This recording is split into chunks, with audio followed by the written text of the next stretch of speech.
Adolfo Ruiz Cortines nació en diciembre de 1889 en el puerto de Veracruz, hijo de un agente aduanal que murió antes de su nacimiento. Después de estudiar con los jesuitas y en el Instituto Veracruzano, a los 15 años comenzó a trabajar como contador en el puerto. Desde entonces, destacó por su habilidad con los números, que aplicaba en el trabajo y en uno de sus pasatiempos favoritos, el dominó. Hay indicios de que en 1914, cuando tropas de los Estados Unidos ocuparon Veracruz, Ruiz Cortines estuvo trabajando para los invasores. Él siempre lo negó y aseguró que por entonces estaba en la Ciudad de México. Lo cierto es que en 1915 el futuro presidente de México se unió al ejército constitucionalista para pelear contra Pancho Villa.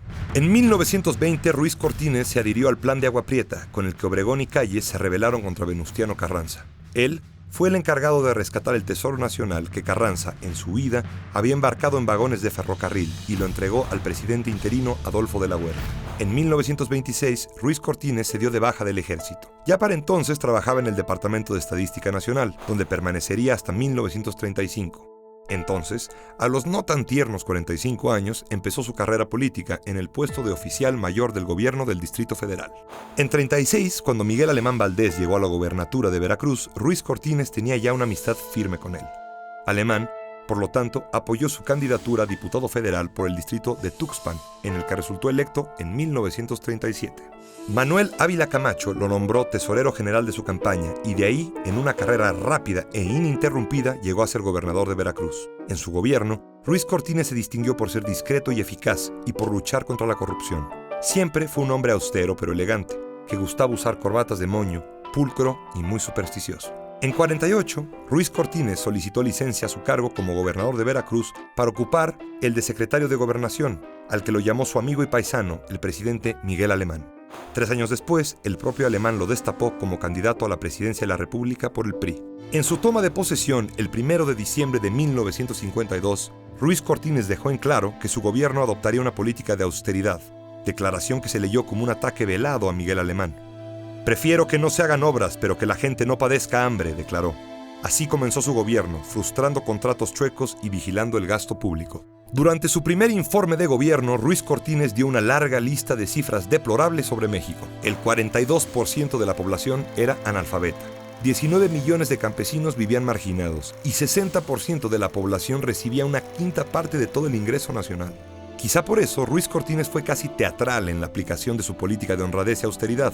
Hasta permitía que los policías lo pararan si su chofer se pasaba un semáforo en alto. Quedaba claro así, desde los más altos niveles del gobierno, que no se toleraría la deshonestidad y el despilfarro. Sus bienes, Ruiz Cortines declaró al inicio del sexenio, equivalían a $35,000, muy lejos de la riqueza de su predecesor. Además, en su gabinete, a diferencia de Miguel Alemán, no colocó a sus amigos.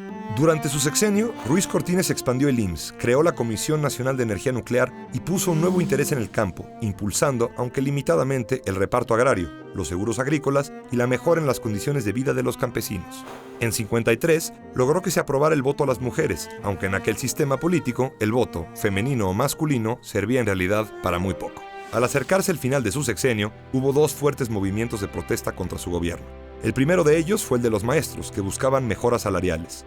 Su líder, Otón Salazar, tomó el edificio de la Secretaría de Educación Pública durante 36 días. En abril de 58, una gran marcha de maestros terminó en una represión policíaca y el encarcelamiento de Salazar en el penal de Lecumberri.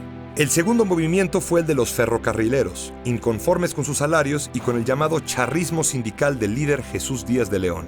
En este caso, Ruiz Cortines accedió a algunas de las condiciones de los manifestantes, pero en realidad heredó el problema a su sucesor, contra quien estallaría la gran huelga ferrocarrilera de 1959.